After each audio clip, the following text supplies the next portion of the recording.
Rufa Gutierrez at Yilmaz Bectas muling nagpakasal sa Catholic Church.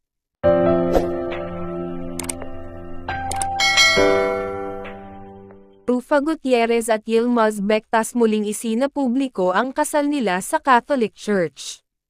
Kung matatandaan nga natin, muling nagkabalikan ang dalawang mag-asawang Rufa Gutierrez at Yilmaz Bectas. Sa kadahilan ng gusto ng mga anak nito na mabuo ulit ang kanilang pamilya. Hindi naging madali para sa mag-asawa na ayusin ang kanilang naging problema, pero mas minabuti nilang ayusin ang kanilang problema. Labis ang saya ng mga anak nito nang muling magkabalikan ang mag-asawang Rufa at Yilmaz Bectas. Muling pinatunayan ng mag-asawa sa kanilang mga anak na kahit kailanman ay hindi na sila muling magkakahiwalay. Ito ay isa lamang sa aming nakalap na impormasyon tungkol sa mag-asawang Yilmaz Bectas at Rufa Gutierrez. Kaya't atin pang pakaabangan ang mga susunod na balita tungkol sa mag-asawa.